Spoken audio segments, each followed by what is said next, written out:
बिस्मिल्लाहिर्रहमानिर्रहीम। अस्सलाम वालेकुम नाज़रीन, आप यूट्यूब चैनल देख रहे हैं। मैं इमरान खान हूँ। बज़ाहिर तो आपको ये बताया जा रहा है कि मुज़ाकरात हो रहे हैं, पाकिस्तान रोल प्ले कर रहा है और बाकी ममालिक मिलकर इस जंग को रोक देंगे। लेकिन ये एक तरफ की कहानी है। पाकिस्तान कोशिश ज़रूर कर रहा है और उस कोशिश की तारीफ़ की जानी चाहिए। यही कोशिश मिस्र भी कर रहा है और ऐसी ही कोशिश तुर्की भी कर रहा है। इसराइल ये नहीं चाहता कि जंगबंदी हो और ईरान अभी तक किसी पे एतबार नहीं कर पा रहा। ऐसे माहौल में अमेरिका इस खित्ते में बहुत बड़े पैमाने पर फौज इकट्ठी कर रहा है। ये सारी चीज़ें मैं आपको बताता हूँ, लेकिन सबसे पहले वाइट हाउस ने तहरीरी तौर पे एक धमकी जारी की है। तहरीरी में इसलिए कह रहा हूँ कि वाइट हाउस की तर्जुमान ने जब खड़े होकर ये धमकी सुनाई तो पढ़ के सुनाई, और बाकायदा वो नीचे देखकर पढ़ रही थी और साथ साथ वो सुना रही थी जो धमकी उन्होंने दी है। ये धमकी मैं आपको कैटेगोरिकली बता देता हूँ। वाइट हाउस की तर्जुमान ने कहा कि ईरान हकीकत को तस्लीम नहीं कर रहा, वो शिकस्त खा चुका है, उसकी फ़ौज हार चुकी है। सदर ट्रंप ब्लफ नहीं करते, वो ईरान पर जहन्नुम के दरवाजे खोलने वाले हैं। बड़ी तबाही आएगी। पहले ऐसा हमला नहीं हुआ होगा जैसा हमला अब होगा। अगर ईरान डील नहीं करता तो शदीद तरीन हमले शुरू होंगे। ये जनाब वाइट हाउस की जानिब से बाकायदा तहरीरी तौर पे एक बयान लाया गया और उसे पढ़ के सुनाया गया। डोनाल्ड ट्रंप ने अपना जो ज़ाती डोनाल्ड ट्रंप का एक सोशल मीडिया है उसके ऊपर एक पोस्ट की है, एक उन्होंने स्टेटमेंट दिया है। वो स्टेटमेंट ट्विटर के ऊपर भी आया। अब इस स्टेटमेंट को पूरी दुनिया बड़े गौर से पढ़ रही है और सबको आइडिया हो गया है कि ट्रंप एक्चुअली करने क्या वाला है और मुज़ाकरात की असल कहानी क्या थी। पहले आप वो स्टेटमेंट देख लें, क्योंकि ये स्टेटमेंट तय करेगा कि आने वाले हफ्तों में पूरे खित्ते में क्या होने वाला है। डोनाल्ड ट्रंप ने कहा कि United States of America is in serious discussion with a new and more reasonable regime to end our military operations in Iran. कि अमेरिका इस वक्त ईरान में एक नए और रीजनेबल यानी पहले से बेहतर एक रिजीम के साथ बड़े सीरियस मुज़ाकरात कर रहा है, जबकि ईरान ने कैटेगोरिकली कहा कि हमारे अमेरिका के साथ कोई मुज़ाकरात नहीं हो रहे। तो इसको आप क्लियर कर दें कि ये डोनाल्ड ट्रंप ने एक दावा किया शुरू में।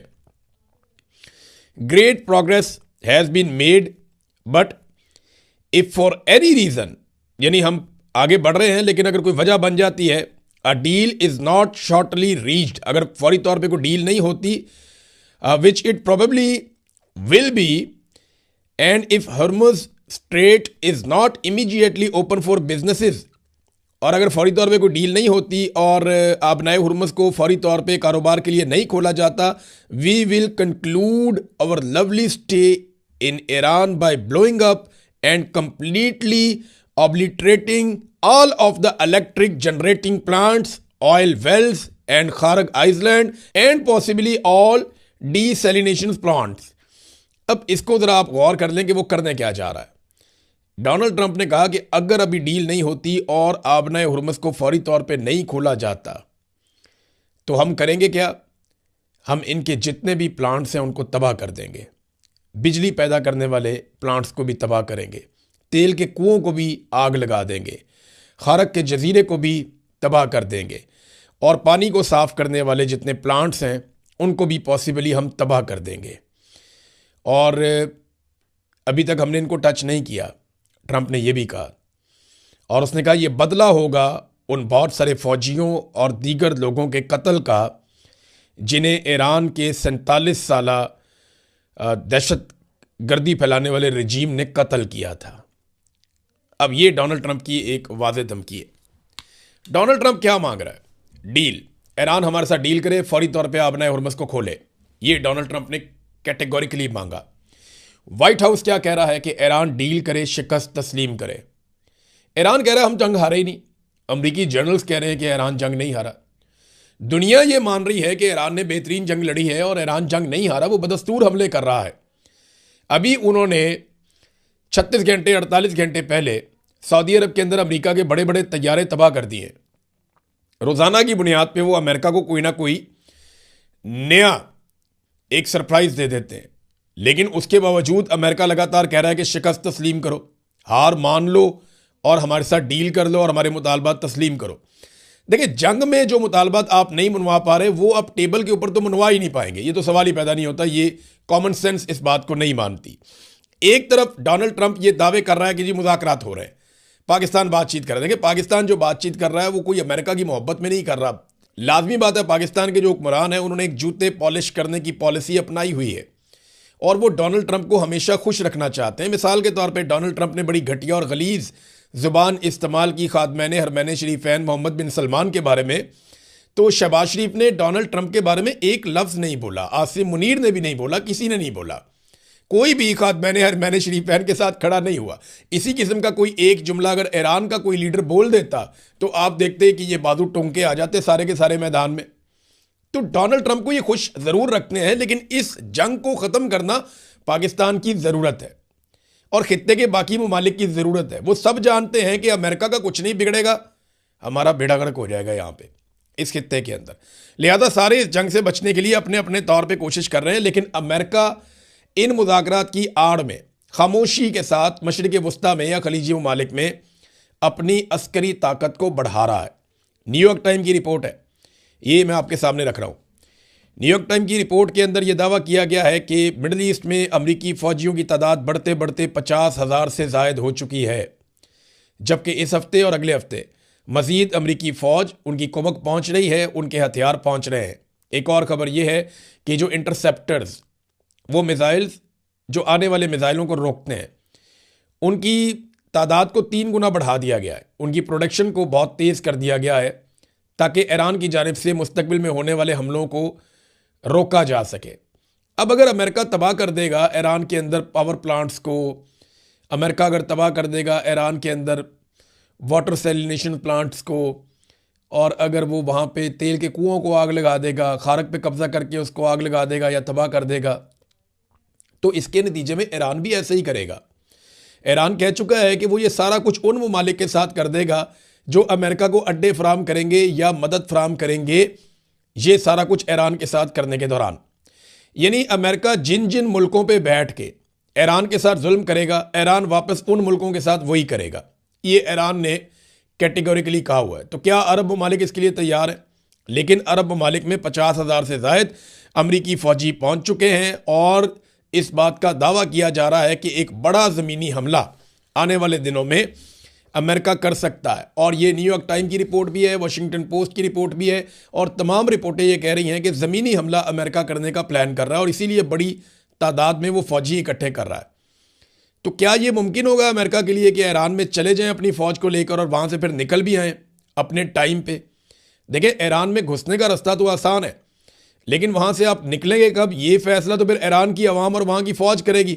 अभी तक की इतला के मुताबिक 10 लाख से ज़ायद ईरानी शहरी रज़ाकाराना तौर पे अपने आप को फ़ौजी खिदमात के लिए पेश कर चुके हैं और उनकी तरबियत भी जारी है। तो ईरान में तो एक इतनी बड़ी फ़ौज बन जाएगी, यानी आप अंदाज़ा करें ना वो कितना बड़ा मुल्क है। ईरान 9 करोड़ से ज़ायद लोगों का मुल्क है, वहाँ पे इतनी बड़ी फ़ौज बन जाएगी कि अमेरिकन उसका मुकाबला करते करते थक जाएंगे। अब यहाँ पे एक ईरान पे एटमी हमला होने वाला है, इस खदशे का इजहार भी किया जा रहा है। जहन्नुम के दरवाजे खोल दिए जाएंगे अगर व्हाइट हाउस कह रहा है या डोनाल्ड ट्रंप कह रहे हैं कि वो खौफनाक कत्लेआम पे मामला ले जाएंगे और बहुत बड़ी तबाही फैला देंगे। तो उसी वक्त अक़वाम मुत्तहिदा में एक अक़वाम मुत्तहिदा के अहम सफ़ीर है मोहम्मद सफ़ा, उन्होंने रिज़ाइन कर दिया। मोहम्मद सफ़ा का जो रिज़ाइन है ये बड़ा सिग्निफिकेंट है।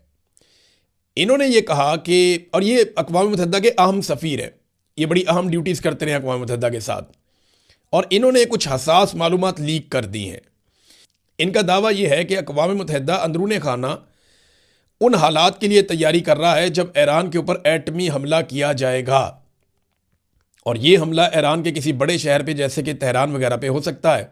अब इस किस्म की चीज़ें सामने आ रही हैं आलमी मीडिया में।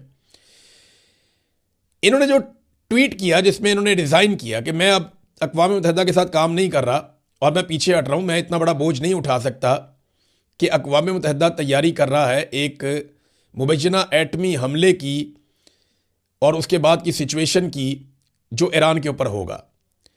अब ईरान पे एटमी हमला, यानी जापान पे एटमी हमला क्यों हुआ था? आप याद करें ना वो दौर, जापान भी हार नहीं मान रहा था, पीछे नहीं हट रहा था, शिकस्त तस्लीम नहीं कर रहा था, लेकिन जब वहाँ पे एटमी हमले हुए तो उसके बाद जापान बदल गया। तो अब वही फार्मूला शायद अमेरिका और इसराइल के दिमाग में चल रहा है, और अक़वाम मुत्तहिदा उसके लिए तैयारी भी कर रहा है, हालात का जायज़ा ले रहा है। अगर ऐसा होता है तो फिर हम क्या करेंगे। जो ट्वीट है मोहम्मद सफ़ा की वो मैं आपके सामने रख देता हूँ। People don't understand the gravity, ये लोग उसकी शिद्दत का अंदाज़ा भी नहीं लगा सकते। न्यूकिंग 10 मिलियन, 1 करोड़ लोगों के ऊपर एटम बम फेंक देना, यानी एक ऐसा एरिया डिस्कस हो रहा है जहाँ पे 1 करोड़ लोग रहते हैं। Regular working class people with dreams, ऐसे लोगों के ऊपर जो काम करने वाले लोग हैं, जो ख्वाब देखते हैं, जीना चाहते हैं। Only the people can stop it, सिर्फ लोग ही इसे रोक सकते हैं। एक्ट नाउ, अभी इसके ऊपर अमल करवाइए। हिस्ट्री विल रिमेंबर अस, तारीख हमें याद रखेगी। अब ये एक बहुत बड़ा दावा है और आलमी मीडिया में हर तरफ ये खबर फैली हुई है कि क्या वाकई एक प्लान किया गया है कि ईरान पे एटमी धमाका किया जाए, और अक़वाम मुत्तहिदा को उसके बारे में आगाह किया गया है, और अक़वाम मुत्तहिदा उसके बारे में डीप डिस्कशन अंदरूनी खाना कर रहा है कि अगर ईरान पे एटमी हमला होता है तो दुनिया को कैसे कंट्रोल करना है और मामलात को आगे कैसे बढ़ाना है, फौरी तौर पे कौन कौन से इक़दाम करने होंगे। और इन्हीं चीज़ों के लीक होने पर मोहम्मद सफ़ा ने अपने आप को अलग किया अक़वाम मुत्तहिदा की सफारत से। नादरीन, इस किस्म की खबरों से ना आलमी मंडी में बेचैनी बढ़ जाती है, तेल की कीमत ऊपर जाती है। अभी इस वक्त आलमी मंडी में जो तेल की कीमत है वो $115 फ़ी बैरल। लेकिन आपको एक बात बताऊं, आज भी इमरान खान के दौरे हुकूमत से आलमी मंडी में तेल सस्ता है, आज भी सस्ता है। इमरान खान साहब $120 फ़ी बैरल पे जब तेल था आलमी मंडी में तो 150 रुपए का बेच रहे थे, और आज 115 रुपए का फ़ी बैरल है। और शहबाज शरीफ 325 रुपए का पेट्रोल और इससे भी महंगा डीजल बेच रहा है, और वो कौम पे एहसान भी चढ़ा रहा है कि मैंने कौम पे बड़ा एहसान किया, मैं सस्ता बेच रहा हूँ, मैं बोझ उठा रहा हूँ, बोझ तो सारा कौम के ऊपर लादा हुआ है। और वो लोग जो इमरान खान के दौर में पेट्रोल को बहुत महंगा कहते थे, वो आज पेट्रोल को बहुत सस्ता कहते हैं और मौजूदा हुकूमत की तारीफ करते हैं। कैसे कैसे नमूने जो हैं वो बेनकाब हुए हैं। अब ये जो जहाज़ निकाले गए हैं आबना हुर्मुज़ में से, रोज़ाना 2 जहाज़ों की बात इसहाक डार ने की है। ये बात डोनाल्ड ट्रंप ने दावा किया कि ये जहाज़ अमेरिका के लिए है, ईरान का तोहफा है। लेकिन इसहाक डार ने बताया नहीं कि पाकिस्तानी झंडे लगे हुए जहाज़ जो निकले हैं, ईरान ने भी इसके ऊपर कोई वादे मौक़िफ़ नहीं दिया। ईरानी सहाफ़ी से बात कर रहे हैं कुछ जर्नलिस्ट, समीना पाशा साहिबा ने भी की, तो वो ये दावा कर रहे हैं सहाफ़ी कि ये तो पाकिस्तान के लिए हमने फैसिलिटेट किया है। अब पाकिस्तान किसी और को दे रहा है तो पाकिस्तान की मर्जी है। देखें ना, पाकिस्तान में पेट्रोल की कीमतें आप बढ़ा रहे हैं कि जनाब पेट्रोल नहीं आ रहा, और साथ आप दावा कर रहे हैं जनाब हमारे तो कंटेनर लगे हुए हैं लाइन में, रोज़ाना की बुनियाद पे हमारे टैंकर्स आ रहे हैं पानी में से निकल के आपने हुर्मुज़ में से। तो वो आप किसके लिए दुनिया का भला करने जा रहे हैं? पाकिस्तानियों का भला तो पहले कर दीजिए। डिप्टी वज़ीर आज़म इसहाक डार साहब, पहले आप ये बताइए कि ये पेट्रोल है किसका, और ईरान ने ये किसके लिए दिया है? क्या ईरान ने ये पाकिस्तान के लिए दिया है, या ईरान ने किसी और मुल्क के लिए दिया है, या पाकिस्तान की सिफारिश पे दिया है? तो जो ईरानी जर्नलिस्ट हैं वो ये कह रहे हैं कि अमेरिका को शर्म आनी चाहिए, उन्हें माफ़ी मांगनी चाहिए, ये हमने पाकिस्तान को फैसिलिटेट किया है। लेकिन पाकिस्तान को अगर फैसिलिटेट किया है तो पाकिस्तान की आवाम को फ़ायदा होना चाहिए ना। पाकिस्तान की आवाम की तो कमर तोड़ी हुई है इस वक्त मौजूदा सरकार ने। अच्छा, ट्रंप ने एक बात साफ कह दी है। देखिए, ट्रंप का ये बड़ी खूबी है ट्रंप की, वो साफ बात कर देता है। उसने कहा जी कि वो ईरानी तेल पर कब्जा करना चाहता है। मैं चले बीबीसी की खबर आपको बताता हूं कि एक्चुअली डोनाल्ड ट्रंप ने कहा क्या। ये आप सुनेंगे तो आपको आइडिया हो जाएगा कि असल प्लान था क्या। डोनाल्ड ट्रंप ने कहा कि सच ये है कि मेरा पसंदीदा ऑप्शन ये है कि ईरान का तेल ले लिया जाए, उस पर कब्जा कर लिया जाए। लेकिन अमेरिका में कुछ बेवकूफ़ लोग कहते हैं कि आप ऐसा क्यों करेंगे। वो बेवकूफ़ लोग हैं। ट्रंप ने कहा कि इस इकदाम का मतलब खारक जजीरे पर कंट्रोल हासिल करना भी हो सकता है, वहाँ पे कंट्रोल भी कर सकते हैं। तो आप डोनाल्ड ट्रंप की ख्वाहिश चेक करें ना कि खारक जजीरे पे कब्जा कर लो, उसको तबाह कर दो, ईरानी तेल के ऊपर कब्जा कर लो। लेकिन जब इराक के ऊपर अमेरिका ने कब्जा किया था तब कहा गया था कि कीमियाई हथियार है, उस बहाने आए लड़ाई की, तेल पे कब्जा कर लिया। पिछले 25 साल से वहाँ का तेल बेच रहे हैं।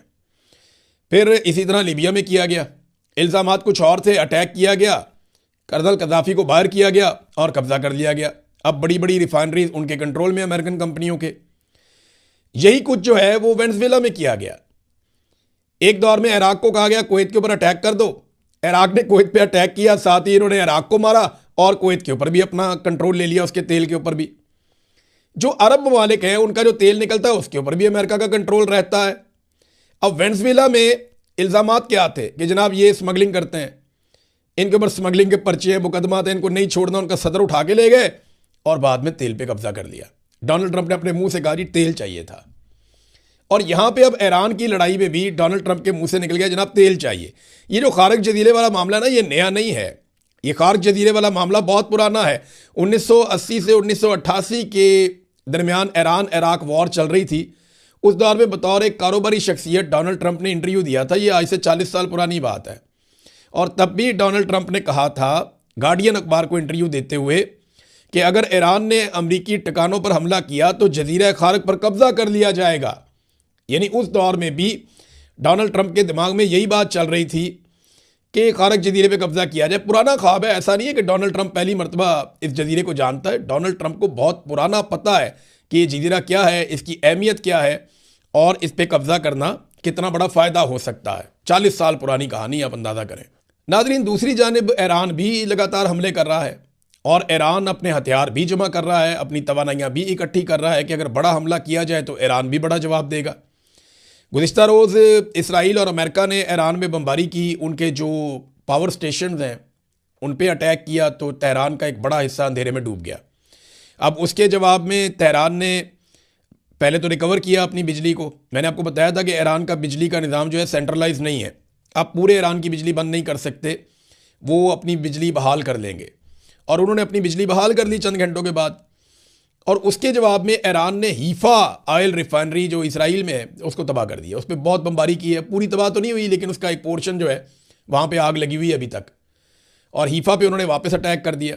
कुवैत के अंदर उन्होंने अटैक किया। कुवैत में एक डीसैलिनेशन प्लांट है, उसको जुज़वी तौर पे तबाह किया। एक भारतीय शख्स भी वहाँ पे जाँ बहक हो गया। तो कुवैत के अंदर ये डैमेज हुआ है, उसके लिए एक नई मुसीबत बन गई है क्योंकि कुवैत अपने पानी का लगभग 90% डीसैलिनेशन से हासिल करता है। वहाँ पे वो ऐसा नहीं है कि पानी के चश्मे बह रहे हैं या ज़ेरे ज़मीन कोई मीठा पानी मिल जाता है, ऐसे नहीं है। उन्हें पानी को करामत बनाना पड़ता है, समंदर के पानी को। तो वो प्लांट अगर तबाह हो जाते हैं मुकम्मल तौर पे तो फिर वहाँ पीने के लिए पानी भी नहीं होगा। ये बड़ी अजीबोगरीब सिचुएशन है। उधर हिजबुल्लाह ने दावा किया है कि उन्होंने अब तक, जब से लबनान के ऊपर इसराइल ने अटैक किया हुआ है रमज़ान के दिनों में, तब से अब तक उन्होंने 114 इसराइली टैंक तबाह कर दिए हैं। वहाँ पे पहली मरतबा हिजबुल्लाह इसराइल को इतना बड़ा चैलेंज दे रहा है और वजह यही है कि ईरान ने सबका चाका खोल दिया है। ईरान को जो सबसे बड़ा एक मुतालबा किया जाता है ना रीजन के ममालिक की जानिब से कि वो अपने आप को महदूद करे और उन तहरीकों को सपोर्ट ना करे जो लोग अपनी आज़ादी के लिए, अपने हकूक़ के लिए लड़ रहे हैं। ईरान समझता है कि ये अपने हकूक़ और आज़ादी के लिए लड़ रहे हैं। ये हिजबुल्लाह है, हमास है, हौती है। लेकिन दूसरी तरफ जो ममालिक हैं या इसराइल है वो ये समझते हैं कि ये दहशतगर्द हैं, लिहाजा इनको ईरान सपोर्ट ना करे। अब ये एक बहुत बड़ी नज़रियाती लड़ाई है जो लगातार बड़े लंबे अरसे से चल रही है। नाज़रीन, पाकिस्तान में सोशल मीडिया ने उन नाम नहाद दानिशवरों और तहकीकाती सहाफ़ियों की तबाही फेर दी है जो इमरान खान के बुग़्ज़ में अंधे हुए पड़े थे। इमरान खान साहब के दौरे हुकूमत में जब मोहम्मद बिन सलमान पाकिस्तान आए तो इन लोगों ने जमाल खशोगी की तस्वीर उठा के अपने डीबीज़ लगा ली और ये हर जगह पे कहते थे इमरान खान कातिल है, मोहम्मद बिन सलमान कातिल है जमाल खशोगी का। देखें, ये एक रियलिटी है, लेकिन उस मौके पर इन्होंने ये किया था, इन सब ने किया था। तब इनको किसी को याद नहीं आया कि ये पाकिस्तान है या पाकिस्तान का मफाद है। और जब एक साल में 2 मरतबा OIC का इजलास पाकिस्तान में हुआ, ये कीड़े निकाल रहे थे। जब 48 ममालिक के वज़ीर ख़ारजा, चीनी वज़ीर ख़ारजा समेत पाकिस्तान आए तो उसको ये कहते थे कुछ भी नहीं है, ये क्या है, इससे क्या फ़र्क पड़ता है। जब ट्रंप ने इमरान खान को खुद ख़त लिख कर मदद मांगी कि जनाब हमारी मदद करें, अफ़गानिस्तान में आप हमारी मदद कर सकते हैं, तो तब इन्होंने कहा जी कि ये क्या है, अपने घर में खाना नहीं है। आज बहुत खाना है पाकिस्तान में, दूध और शहद की नहरें बह रही हैं। इमरान खान को ताने देते थे ये लोग। अंदाज़ा करें आप, ट्रंप का लेटर लिखा। आज ट्रंप सिर्फ एक ट्वीट को रीट्वीट कर देना तो ये बगले बजाते हैं, छलांगे मारते हैं, खुशियां मनाते हैं, घुंघरू तोड़ देते हैं नाच नाच के। लेकिन जब इमरान खान के दौर में डोनाल्ड ट्रंप खुद खत लिखता था तो तब ये कहते थे जी हम क्या कर सकते हैं, हमें नहीं। आज पाकिस्तान सालसी कर रहा है तो ये हलाल है। इमरान खान साहब के दौर में जब सालसी कर रहा था तो हराम थी। तब ये कहते थे अब पढ़ाई शादी में अब्दुल्ला दीवाना, कौम बेच दी, ये कर दिया, वो कर दिया। देखें, ये बेशर्मी का एक कंबल है जो इन लोगों को नहीं छोड़ रहा। ये लोग इमरान खान के मुकाबले में सहाफ़त की एक उन्होंने लिबादा ओढ़ा हुआ है और सियासी मकासद के लिए सरगर्म है और यही इनका मेयार है। और आज पाकिस्तानी इनको इनका मेयार और इनकी असलियत सोशल मीडिया पे दिखा रहे हैं। देखिए, मैं फिर भी जाते जाते एक बात कहूंगा, पाकिस्तान अगर कोई अच्छा रोल प्ले कर पाए और इस जंग को रोक पाए जिसके इम्कानात कम है, तो ये एक बड़ी कामयाबी होगी और जो इसको करेगा उसको क्रेडिट भी मिलना चाहिए। लेकिन इमरान खान के दौर में जिन लोगों ने रज के बकवास की थी ना, वो आज जब ज़मीन आसमान के कलाबे मिलाते हैं ना, तो उनकी मुनाफकत पे जो है वो अजीब सी कैफियत होती है। पता नहीं, समझ नहीं आती इनको बंदा कहे क्या। अब तक के लिए इतने, अपना ख्याल रखिएगा, अपने इस चैनल का भी। अल्लाह हाफ़िज़।